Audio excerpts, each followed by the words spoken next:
Good morning. We have some new faces with us today. Starting at my far right, Sarah Feinberg, who runs the New York City Transit System. To her left, Patrick Foy, chairman of the MTA. Dr. Howard Zucker, you know, commissioner of the New York State Department of Health. To my left, Melissa DeRosa, secretary to the governor. To her left, Robert Mujica, who is the budget director of the state of New York and wears a second hat today because he's also a member of the MTA board. Doesn't really wear a second hat, that was metaphorical. What day is today? When I was at Housing and Urban Development, I would sometimes say in a staff meeting, what day is today? What's the date? And I worked with a great fellow who was a Catholic priest, Father Joseph Hakala. And he would say, today is another day to do better. This warm smile. Today is another day to do better. He passed away, Father Hakala.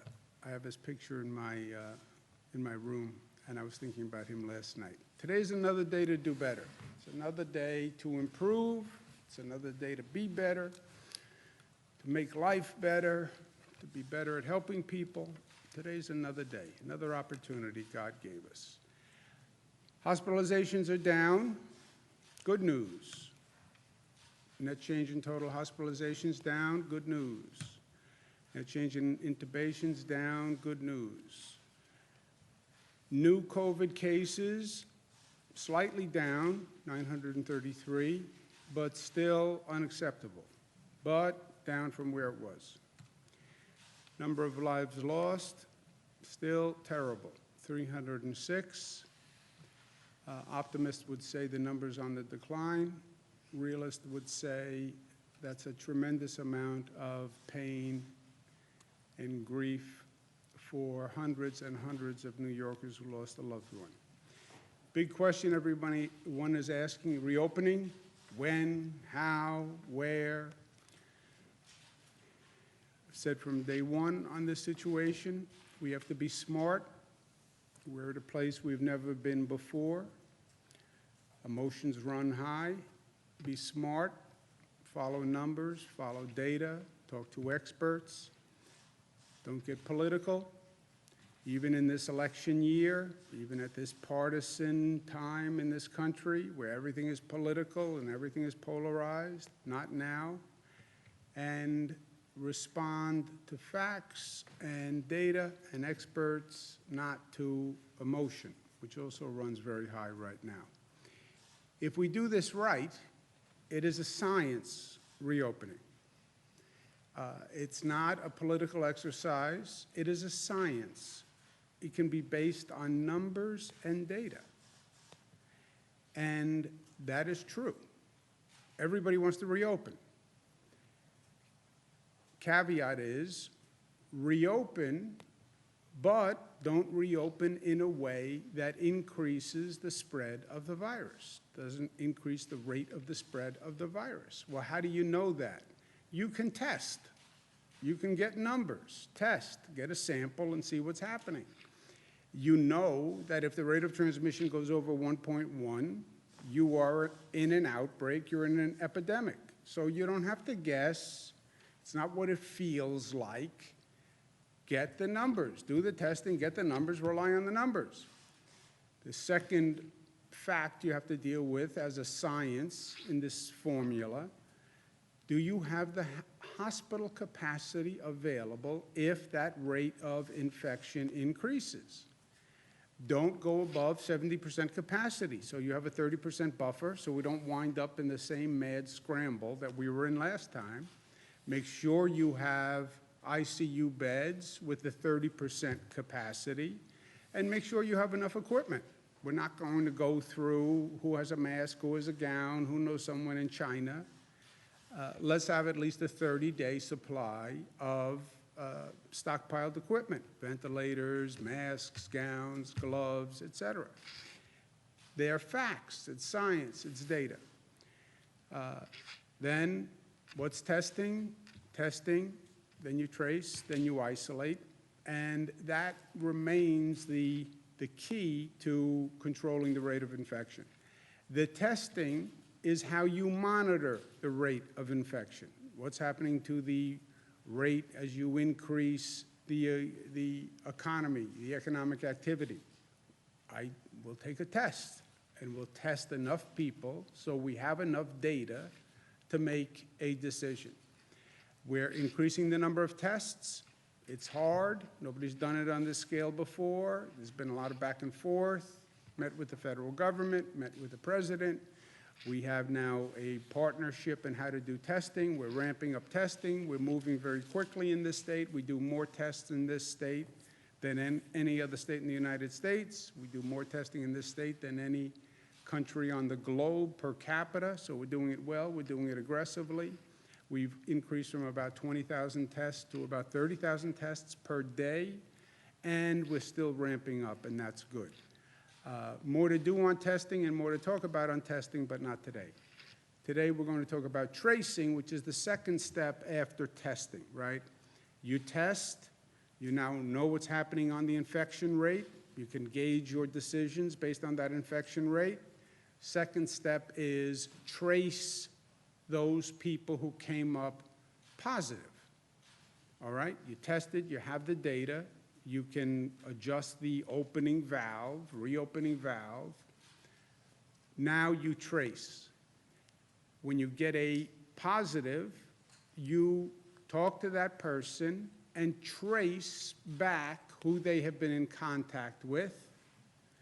You then test those people, you then isolate those people so you don't increase the rate of infection. That's what tracing is. Faster you trace, the better. You want to test right away. You think you have symptoms, you think you were exposed, come and get a test, do it today. Once you get that test results, you have data on what's happening with the infection spread. You then right away, as quickly as you can, trace that person. Who have they met with? Who have they been in close contact with over the past 14 days? And you then contact those people and say, you may have been in contact with Dan. Dan tested positive. You should check your symptoms. If you develop any symptoms, let me know right away, and we'll bring you in to take a test. That is tracing. The problem is, it's not rocket science to do it on an individual basis. The problem is the scale that we have to do this at. Yesterday, we tested 4,681 people who were positive. Yesterday, 4,681 people were positive. How do you now communicate with 4,681 people, trace back all the people they've been in contact with over the past 14 days, close contact, and contact those people? That is an overwhelming scale to an operation that has never existed before. We do tracing now, but on a very limited basis. That's why this is so hard, tracing. In and of itself, one person, it's easy. 4,681 on one day. Today, we'll have another 4,681 people. So just think of the scale of the operation. Last week, we announced that Michael Bloomberg would lead the first ever testing, tracing, isolation program.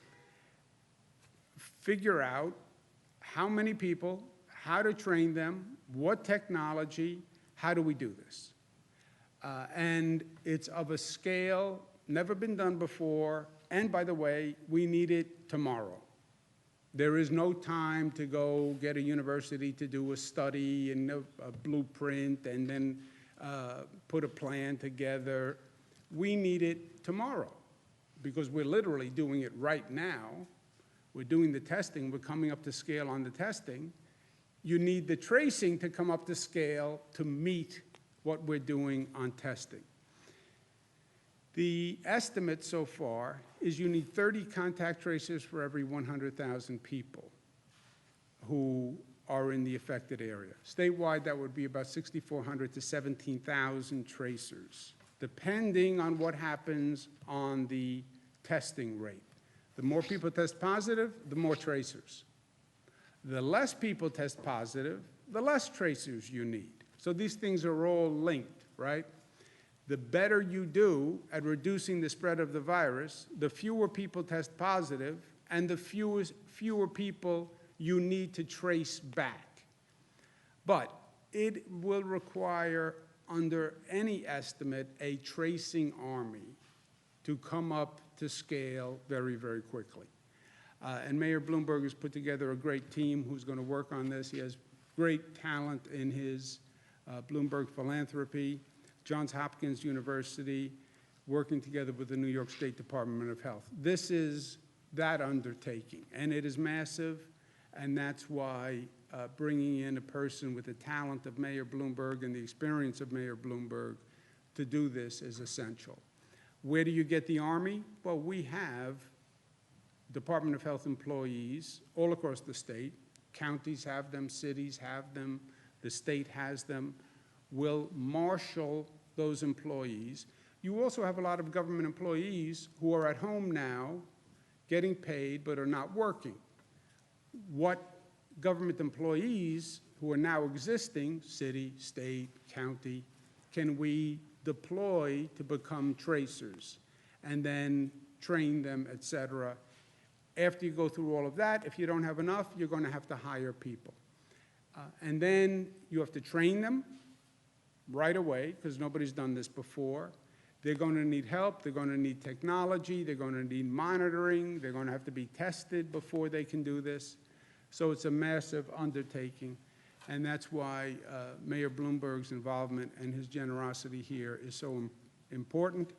And we want to offer a big thank you to Mayor Mike Bloomberg, who I believe may be joining us by telephone or some technological means. There he is. How are you, Mayor Mike? I'm here. Good to Governor, see you. I'm fine and good. It's good to see you, and I want to thank you for all your good work to lead this great state through this crisis and to deliver facts and data to the public, and also a sense of hope, which really is important. I know your daily press conferences have become must-see TV for a lot of people. And for the record, I thought your advice to fathers on what to say about a daughter's boyfriend was exactly right the other day. Anyways, the question on everybody's mind continues to be, how can we begin to loosen these restrictions and begin reopening the economy? And one of the most important steps we have to take to reopen the economy as safely as possible is to create a system of contact tracing, as you just outlined.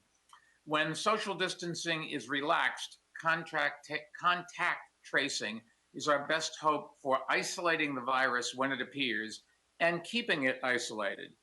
The governor has recognized that, and since Bloomberg Philanthropies has deep experience and expertise in public health, we're glad to support the state in developing and implementing a contact tracing program. As Andrew said, the contact tracing is a way to identify people who may have been exposed to the virus but don't know it. And doing that requires a lot of well-trained people who are coordinated and managed effectively. It is a very big undertaking just because of the scale. So we've enlisted the best public health school in the world at Johns Hopkins University. No offense, but it's named the Bloomberg School of Public Health, which our foundation works very closely with on public health and other issues. And we've also teamed up with the nonprofit organizations Vital Strategies and Resolve to Save Lives.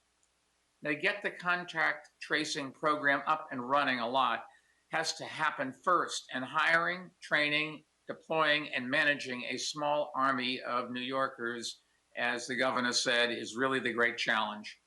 To help the state recruit contact tracers, we've brought in a staffing organization. And we're also teamed up with CUNY and SUNY, both of which will help identify potential job applicants. And I want to thank both of them for their work in joining us. To help the state with training, Johns Hopkins has developed a training class which can be taken remotely. It will cover all the basic information of epidemics, contact tracing, and privacy. There's also a test at the end of the training, which you have to pass in order to be hired. So we're not going to put out people there that don't know what they're doing. We'll also put technology to use in other ways. Vital Strategies is developing 3 new smartphone apps. The first will help contact tracers find information and data quickly. The second will help the public provide information to health departments. And the third will allow those in quarantine to access the guidance and services they need, including the ability to report any symptoms they may be experiencing. Vital Strategies is also working directly with the state to develop protocols and workflow materials for contract tracers and managers. That includes a comprehensive playbook that will detail the steps needed to do contact tracing effectively. And I want to make it clear, we will release that playbook publicly so cities and states around the country can use it, and so can nations around the world. That way, the work we do here in New York really can help fight the virus globally. We'll also bring in a group of outside experts to conduct an evaluation of the program so that other states and countries can see what worked well and identify areas they can improve on. And we'll learn as we go and make adjustments and share what we've learned. Sharing and spreading best practices is something that Bloomberg Philanthropies works on with cities around the world. In about an hour, I'll be getting on a call with mayors around the country, which is a call we hold every week. It's been a good way to share information and strategies. And I know all of the mayors are following the news of the contract tracing program that we are starting here, and that other states have also begun the process of starting. Now, before I turn it back over to the governor, let me just echo something that he has said repeatedly and that really is important to remember. As tough as these times are, we are New Yorkers, and we've been through a lot together, and we're going to get through this together again. So, Governor, back to you, and thank you for everything you're doing. Together, we're going to lick this and get back to a normal life that we can, and we are so proud of the way the citizens of this state are behaving. Thank you all. Thank you. Thank you very much. Thank you very much to Mayor Bloomberg. This is such a great asset for the state of New York and all the people in it. This is a monumental undertaking. You know, so many of these things that we talk about just never existed before. Testing of this magnitude, contact tracing of this magnitude, it's never existed. So we have to design new systems, new approaches to do this. And this problem is bigger than any one of us, but it is not bigger than all of us. And using the expertise and the talent that we have, we get everyone to work together here. We will do this. And the mayor is exactly right. New York, he says as a New Yorker, in many cases, we've dealt with challenges first. We figure it out, and then we work with other places to actually learn from what we've done. I think this is going to be one of those examples. We want the best system that we can have to get New York open and to protect New Yorkers, but it will also be a laboratory to put together the best system ever put together so we can share that with other governments. And that's what Mayor Bloomberg does so well. He did as mayor, and he does it now through his philanthropy. So we'll develop the best system here, and then what we learn, we hope can benefit other people. We'll also be coordinating this contact tracing on a tri-state basis because many of the people who come into New York live in Connecticut, live in New Jersey, go back and forth. We don't want to get limited by jurisdictions when you're doing this contact tracing. Somebody turns out you have a trace that takes you to a person in New Jersey. Well, we work in New York. We can't go to New Jersey. Having that tri-state alliance makes tremendous sense. So I'm working with Governor Murphy and Governor Lamont on that, and I want to thank them very much. Next problem, stone to stone across the morass, right? Problem to problem across the morass. In this situation, every day, there's a new problem that pops up. Okay, let's handle it. Next problem. In an emergency crisis situation, what happens is problems compound, right? You're in the middle of a hurricane. The power lines go down. Now the power lines go down, now the heat is off. Heat is off, now people are freezing in their homes. We didn't anticipate that. I know, but that's what happens. One problem creates another problem. It's like a bad game of dominoes. And these problems compound each other. And the combination is often unforeseen. We have that now with the New York City subway system.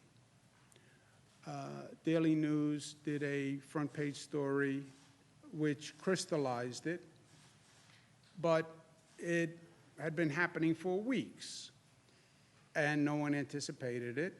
But you have a virus outbreak, and this conditions on the New York City subway system, for a variety of reasons, have rapidly deteriorated. When you think about what happened, you can put it together in the retrospective. The COVID outbreak happens. New York City is a place of density. Subways, buses are a place of density. MTA employees who run that system, care for that system, get sick, call in sick, as they should. They don't want to infect other people. The number of MTA employees comes down. Number of NYPD, New York Police Department. They get sick, their numbers come down. You now have fewer MTA workers, you have fewer NYPD workers on the trains and in the stations. We have now a greater need than ever to disinfect the subways, the buses, and the stations.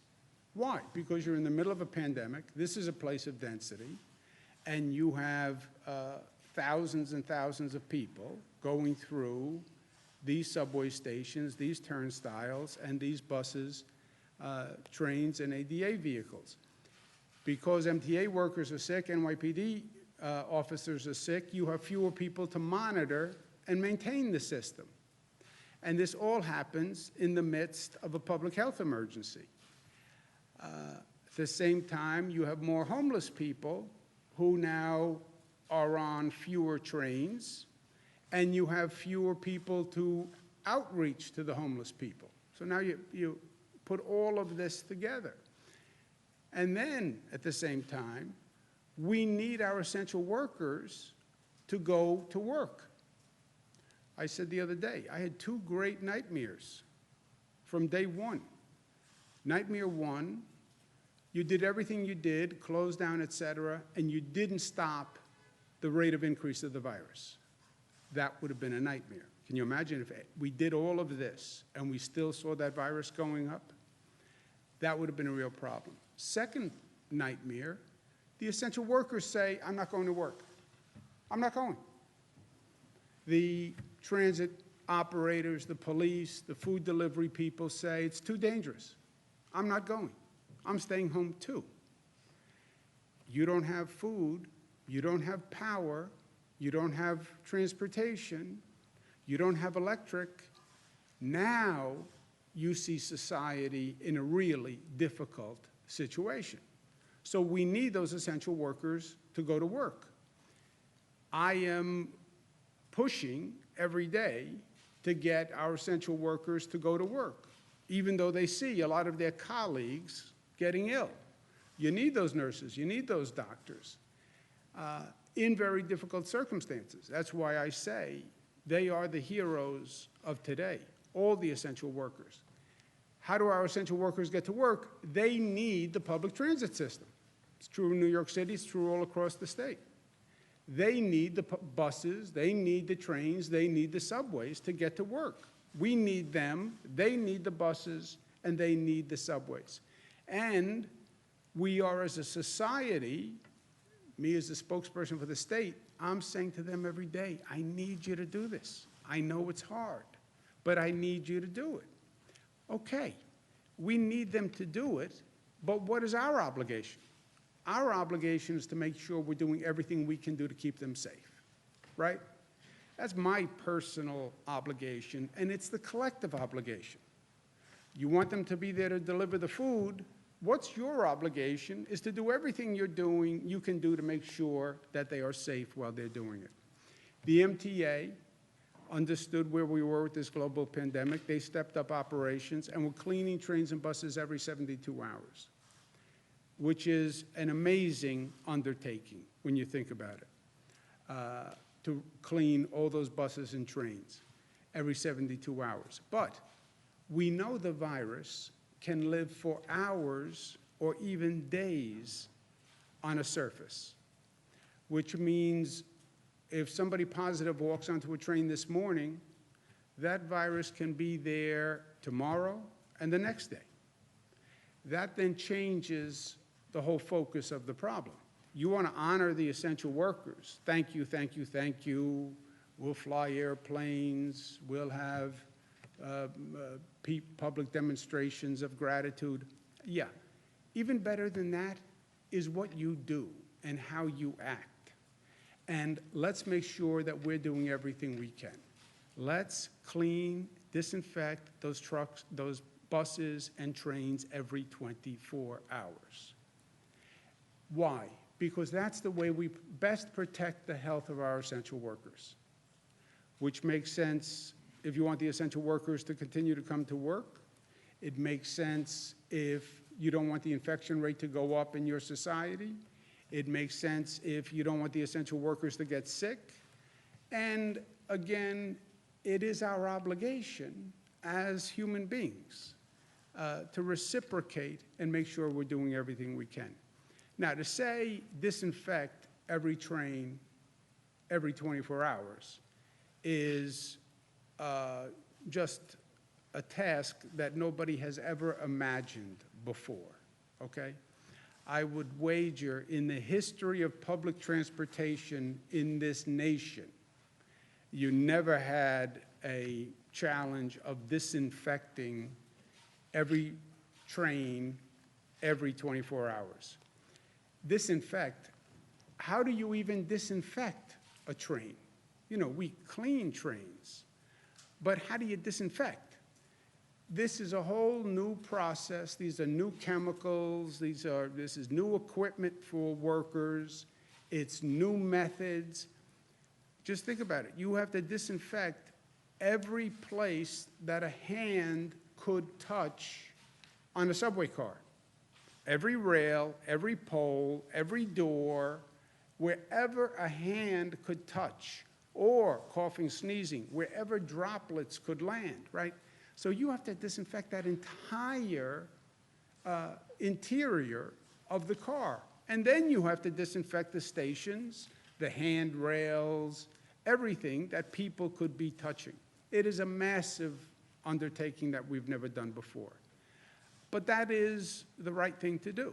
That is, as we said, we've never done tracing before. We've never done disinfecting train cars before. But so what? That's what we have to do. So figure out how to do what you have to do.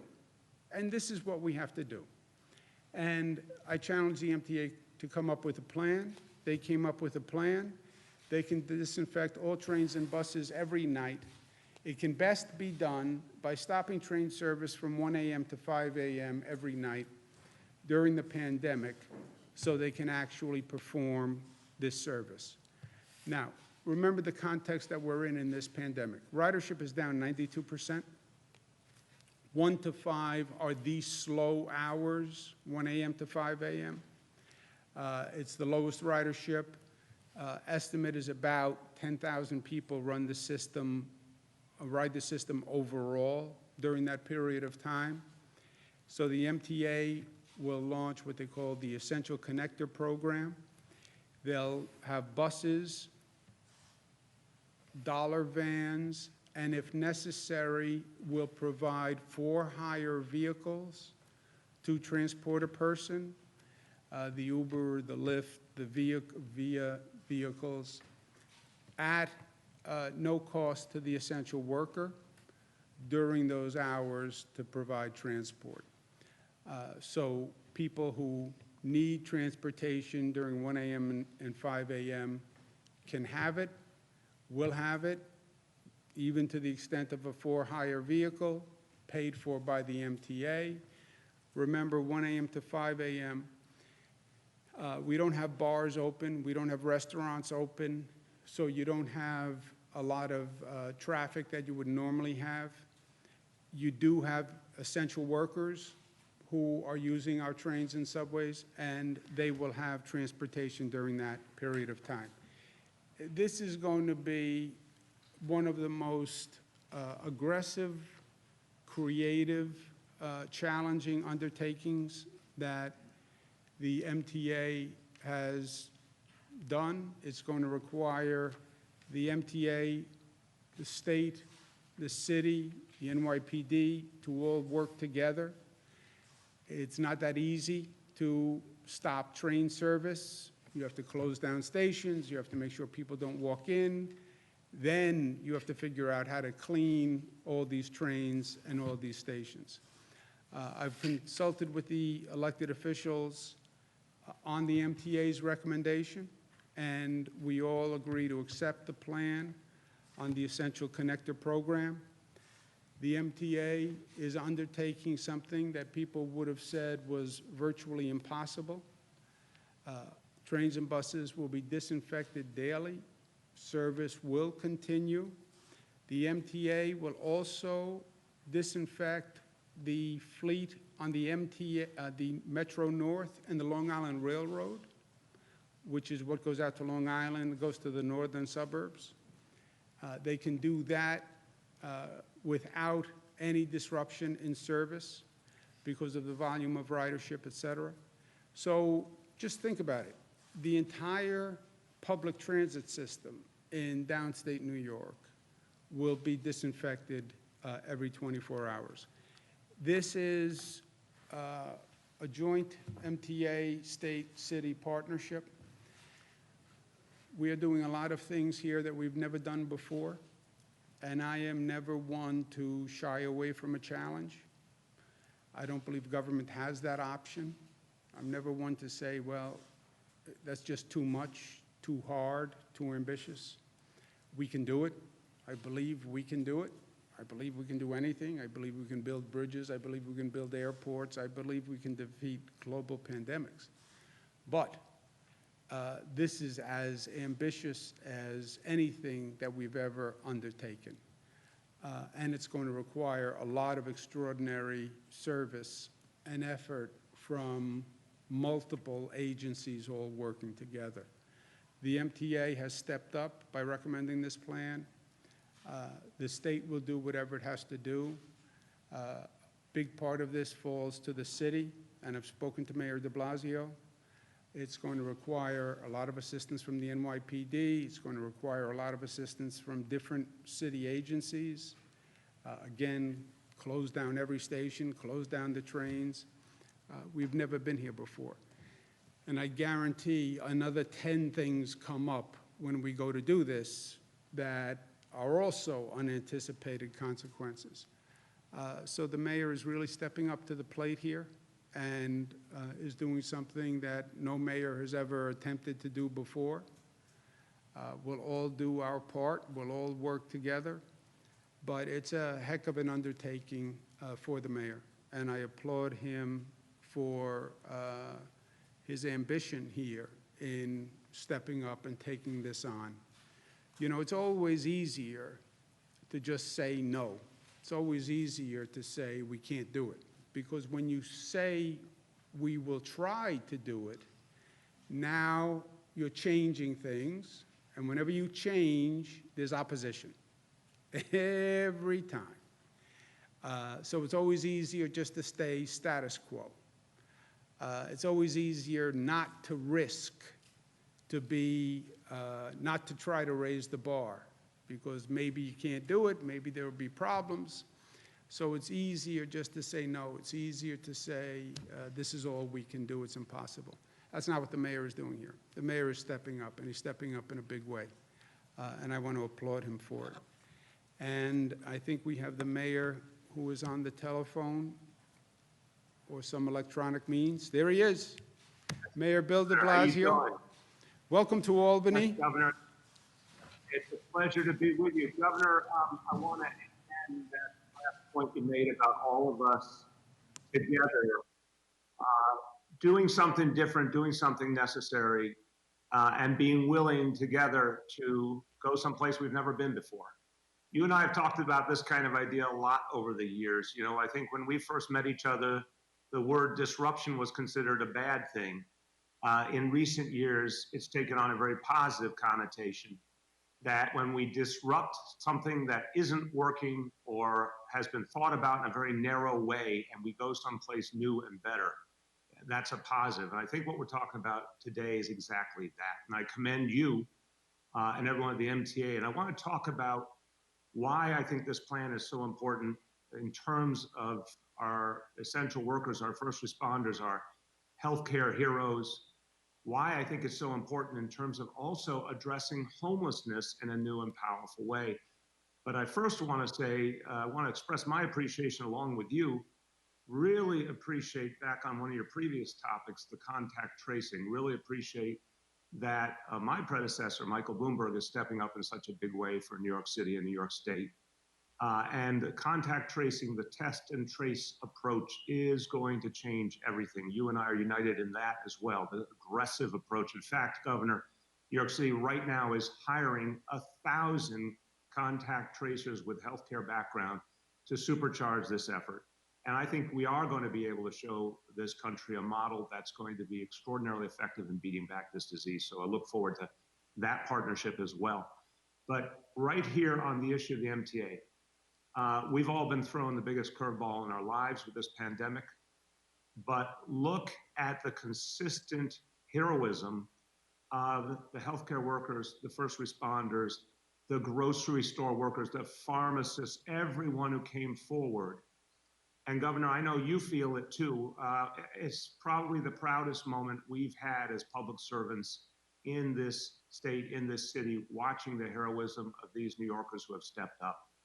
Now, we owe it to them to understand their lives.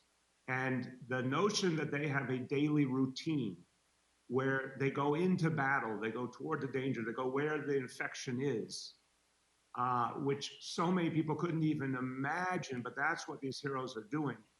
We owe it to them to support them every way possible. You and I have talked many times about the PPEs and the basic protections, but we also owe it to them to be safe on their way to work, on their way back home to their families. So I think what we're doing here in partnership is exactly the right thing to say. We're going to find a way to make our subway system cleaner than it's probably ever been in its history, honestly, and address this crisis in a whole new way. I agree with that, and I commend you for it. And yeah, it took some disruption to say we're going to do something during this pandemic we've never done before, but it makes sense when it comes to protecting our heroes. The second point, homelessness. Look, another issue you and I governed on decades. Well, we know it's been in many ways an intractable issue because there wasn't always an impulse to disrupt. And here is an example of saying, look, we now have found new ways to get street homeless people off the street. And I want to commend Commissioner Dermot Shea and everyone at the NYPD who's really focused on how to help the homeless, Commissioner Steve Banks, everyone at Homeless Services and Social Services, and all those, also those heroic outreach workers. Governor, you know about this work, who go out there day after day to engage homeless people on the streets and the subway, get their trust and get them to come in to shelter and ultimately to permanent housing. This work has always been in some ways stymied by the reality of a homeless person who is struggling with everything they're dealing with, a mental health challenge, a substance abuse challenge, riding the subway all night long. We're New Yorkers, we know about this reality. And it's been put in a stark light by this crisis, like so many other challenges and disparities have. Well, it's an unacceptable reality.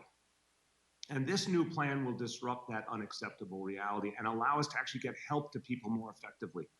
Because if you're not going back and forth all night on a train, then you actually are coming above ground where outreach workers are there to help you, where NYPD officers trained in homeless outreach are there to support homeless people and get them to a better situation. Governor, you know, for decades in this city, somehow homeless encampments were actually tolerated. People thought, oh, it's the kind of thing, what can we do about that? I'm proud to say in the last few years, homeless services, NYPD, nonprofit organizations, we got together and we said, we're not allowing that anymore.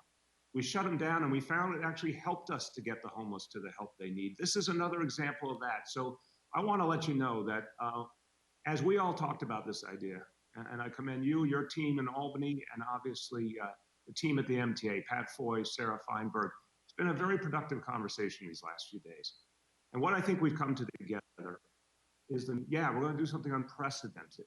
We're going to do something because of an emergency, but we're also going to do something that's going to protect people and offer a new way to get people help who never got enough.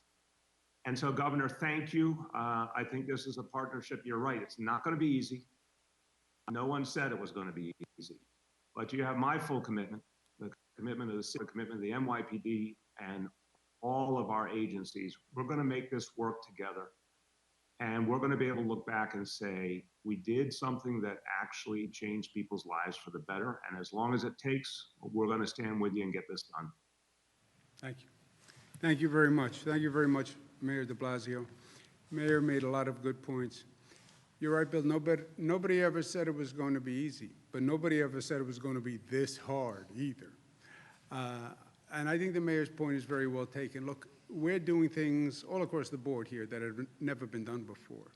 And I think there are lessons to learn and lessons we'll take with us. Telemedicine, I think, is a lesson we'll take with us. Teleeducation, remote learning is a lesson we'll take with us.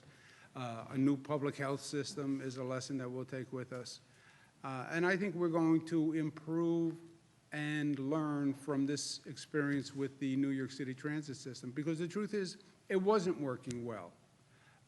Or as well as it should before. We did have a problem with the homeless.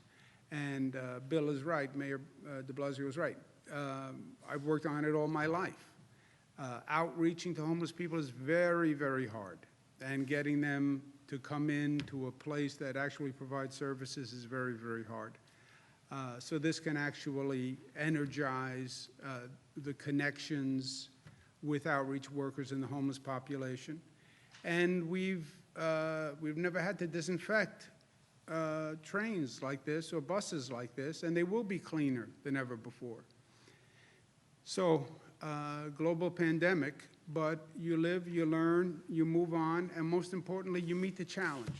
You meet the challenge. And this is a daunting challenge.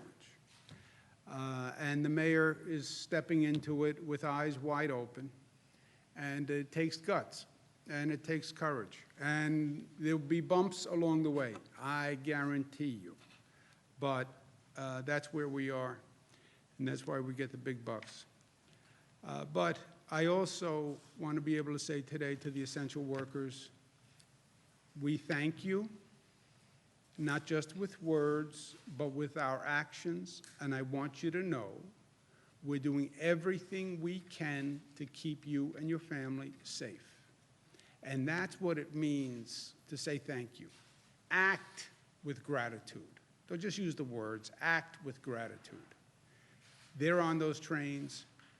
They deserve to be kept safe. They deserve to have a clean, safe ride to and from work, and they're going to have it. And we're going to move heaven and earth to make sure that happens. So, in a challenge, what do? We come together and we rise to the occasion. Never did it before, I know. So we'll do it now, and we'll figure out how to do it. And we've overcome every obstacle that we've been thrown. We have the beast on the retreat. We're making ground every day. We just have to keep it up, and we will. because we are New York tough, we are smart, we are disciplined, we are unified, and we are loving. Questions? Governor, in terms of the subway shutdown, will that be pegged to the on-pause order? Or what are the exact parameters for that No, for it that has nothing to do shutdown? with the on-pause order. It goes into effect, when is the effective date? Morning hours of Wednesday, May 6th, Governor. Thank you. Yes. And on the on-pause order, when do we expect a decision on that vis-a-vis schools and other Before, factors? I said by the end of the week. When you asked earlier this week, I said by the end of the week. Likely Nothing to- changed. Likely tomorrow, we would anticipate? That's the end of the that? week, unless you have a different calendar at the New York Times. I do not. Okay. Questions. The first is, what's your response to criticism that Seattle was quick to respond to the coronavirus while you and Mayor de Blasio were not as quick? What's your response to that criticism? It's Second- factually wrong. No state moved faster at the time from the first case to total shutdown. If you count days, no state moved faster from the first case to total close down. It was March 1st to March 19th. And no state at that time moved faster. So, period. And You if wanna I make could some- also make another point on that. The emphasis at the beginning of this was on the West Coast. They did the China travel ban. They stopped the international flights that were coming into the West Coast. What they didn't do was shut down the international flights coming to the East Coast.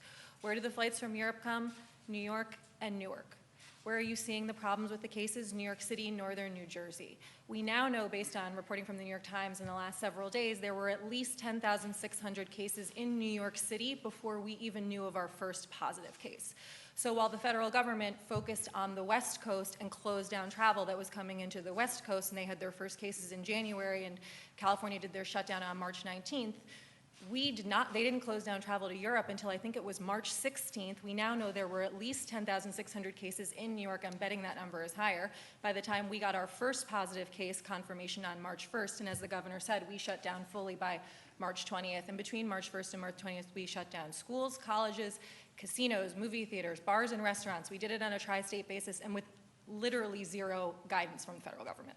Yeah, also, just, look, I'm not big in pointing fingers or doing Monday morning quarterbacking, especially when you're in the middle of the game. But the Times, you go back and look, they didn't write an editorial saying we should close down until after I closed down, right?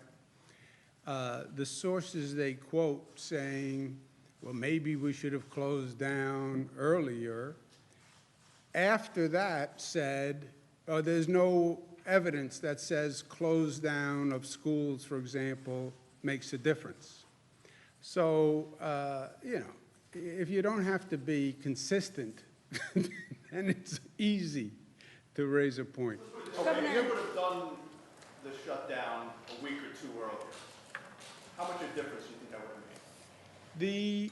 Look, depending on who you talk to, people would say, well, you'd get a range, but people would say, you had cases coming here from Europe, which nobody knew.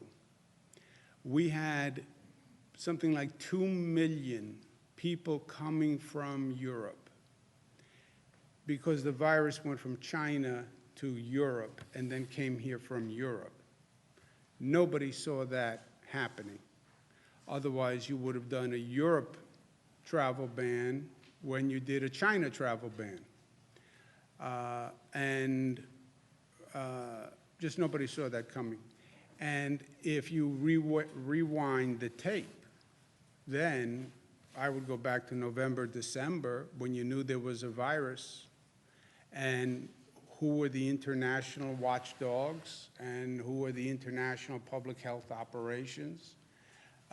Where's the CDC and the NIH and all those guys back in November, December, January? Where was the New York Times editorial board? Everybody missed it. Governors don't do global pandemics. That's not in my job description. Governor, could you please comment on whether or not you would sign an extension to the look-back window as outlined in the CBA if the legislature passes such a bill? Would I sign a bill? Depends on what the bill says, and I would need to see the bill and then make a decision. There's some confusion about Governor, whether or not. tomorrow, rent is due tomorrow, people are, still not receiving their unemployment benefits. We're going over this every single day, we keep hearing the same thing every day, but these people, they're doing their part, they're staying home.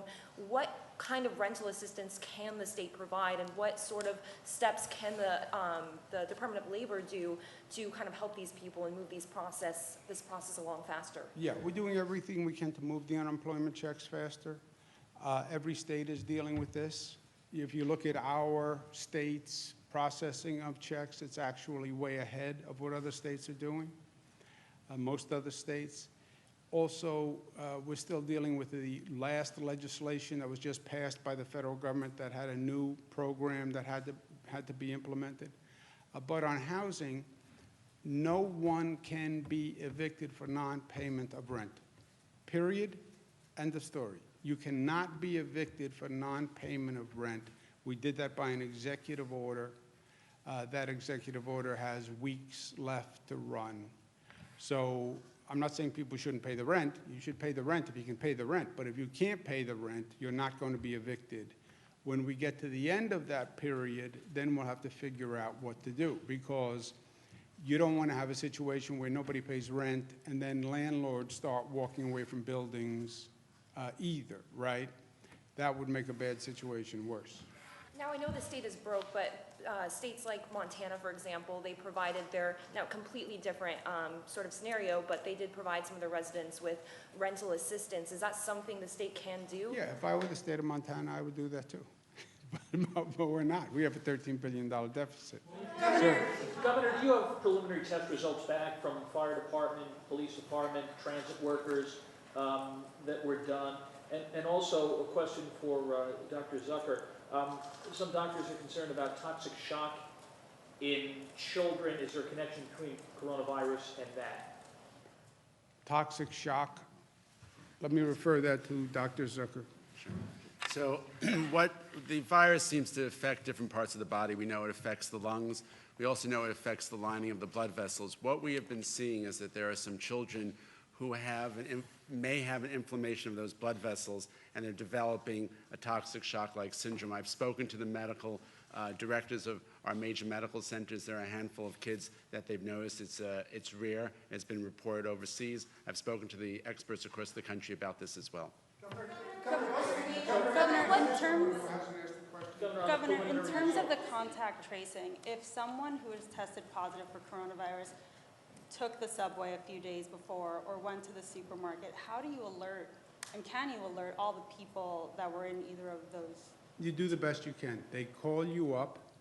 Now remember, it's not, you can theoretically be infected if the person didn't have a mask, if you inhale droplets, et cetera. But what they do is they interview you, they come up with the people who you believe you were in close contact with, family members, et cetera, people you went to dinner with, et cetera, and then they go down that list.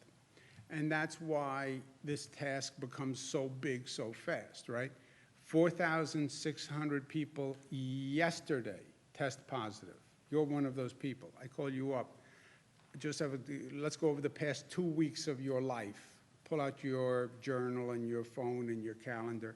Who did you see? Who were you at dinner with? Who did you embrace? Do you have a significant other? And you then would come up with a list of 20 people.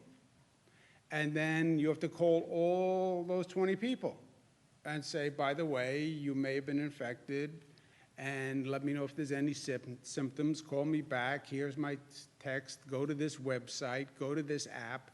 I mean, it's a massive, exponential explosion of numbers of people.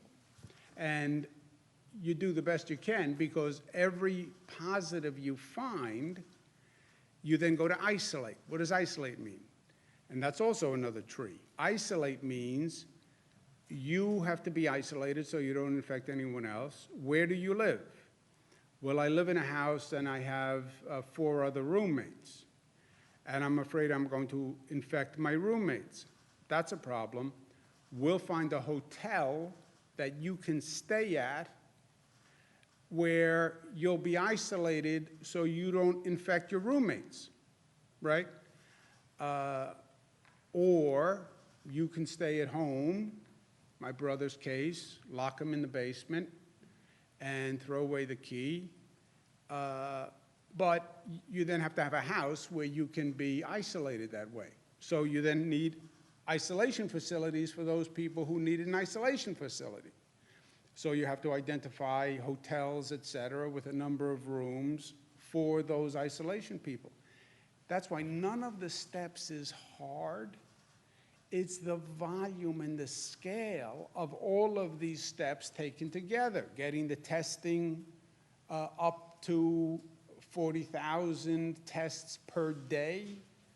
40,000 tests per day generate 5,000 positives. Each one of those positives has to go through tracing. Every one of those positives that needs isolation has to be placed in an isolated room. I mean, it just explodes. For instance, like, it's everyone in this room, but I also went to Target yesterday and came into contact with whoever was at Target at that time. Like, how do you? If you can't, they have some really high-tech apps where they trace your cell phone to see what other cell phone hits were near yours. That raises a lot of questions also. But if it was just, I don't know that we've gotten to this level of detail, but my instinct is if it's just you were in Target and you don't know any names of who you came in contact with, I don't know what you would do with that. You've mentioned that New York does have COVID positive only overflow facilities, and that would be a good option for nursing homes. Can you tell us where they are, and are there any in the Hudson Valley specifically? We have some upstate. I can get you the exact names and numbers of those places. Governor, childcare continues to be a concern for essential workers and, of course, will be for workers who come back during phase one. This is an issue all across the state in New York and upstate. Parents are asking us about summer camps, and I know Republican Congresswoman Elise Stefanik and some other local leaders in the Capital Region have drafted a letter to your office asking for clarity because I guess some of these camps open at the end of May, and these are vital for some parents who will be working. Have you made any decisions on summer camps? Yeah, I'll do that in a second. What you can say to Representative Elise Stefanik and all our great Washington representatives, we could provide rental assistance for people who can't pay rent. We could provide child care for essential workers. We are now. You know what it takes? Money, funding, money. They passed the bill. You know how much it gave New York State to do any of the things we're talking about? Zero, zilch, nada. So when one of them says, I have a great idea, why don't we do this for every person? I would suggest maybe you say to them, oh, are you providing any funding to do that? Because the state has a $13 billion deficit. They have provided us nothing. Nothing for police, nothing for firefighters, nothing for schools, nothing for teachers, nothing for rental assistance, nothing for the massive governmental operation we have to put together with all of these things. Nothing. So yeah, you can do a lot of good things, but you need funding. Do you know about summer camps? So as we phase in and decide on reopening in certain parts of the state, one thing we're looking at is looking at whether or not we're going to have daycare, what kinds of childcare will be provided, and whether camps will be able to open for the purpose of providing childcare to the extent that we're putting people back to work in a limited basis. But those are part of those discussions right now. Let's do another two. Who hasn't asked a question? Another two. Sorry. Governor, there was... All right, 1, 2. Okay, so there were reports yesterday in a Brooklyn funeral home that there were stacked bodies, they were leaking, they were kept in unsanitary conditions. Wondering what the state health department is doing to investigate that. Were there complaints prior to yesterday, and will any penalties be issued for this harm? We are investigating that funeral home. There were no complaints about that funeral home to the Department of Health in the past, and we have issued guidance out to all the funeral homes that we will not tolerate any of that kind of behavior. What kind of penalties will be faced? And also, why were these bodies kept in unrefrigerated trucks? That's part of the investigation, and there's always fines and suspensions, and we will enforce this as much as possible. Do you know where these bodies will be taken? Looking into that. Obviously, the funeral home shouldn't have done that, right? What do you think? What do you Yesterday, think of my that? boss spoke to the CEO of Albany Med about reopening for elective surgeries. Dr. Dennis McKenna says that they can and should, in this area, reopen because it's serving the community. Just because it's elective, that doesn't mean it's unnecessary. And he says they also operate at about 95% capacity, so 70% is not sustainable. Is that something you're willing to review for the capital region? We have reviewed it. We do review it for every region. Again, it's just the numbers. You look at the state, we have different numbers across the state. I know the hospitals want to get back to elective surgery. Many of them are under real financial pressure, and elective surgery is one of the places where they make money, frankly.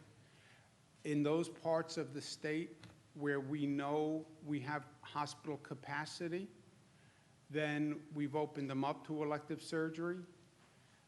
We do have a buffer on the capacity, because if you go up to 95% capacity in a hospital and you have a COVID outbreak, then what happens?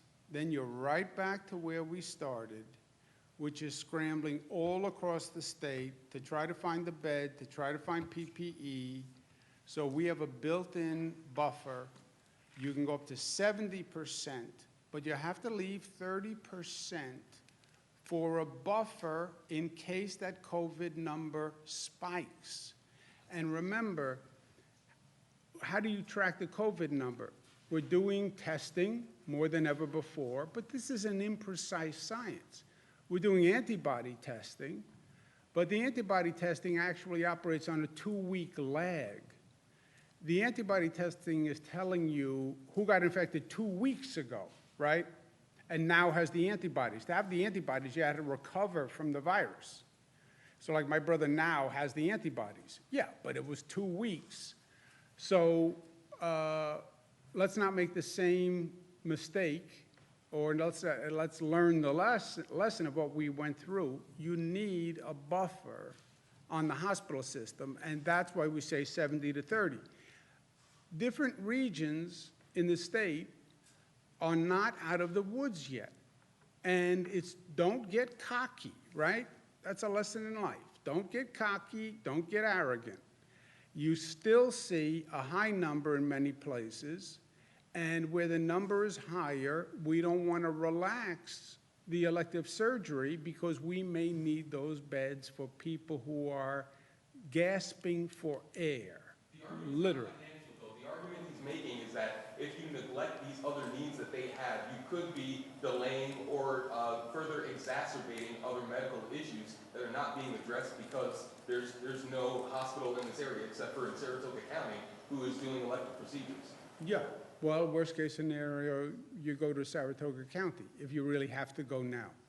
But we don't want to be in a situation where we have a COVID outbreak and we have no hospital beds. That would be the worst. Thank you, guys.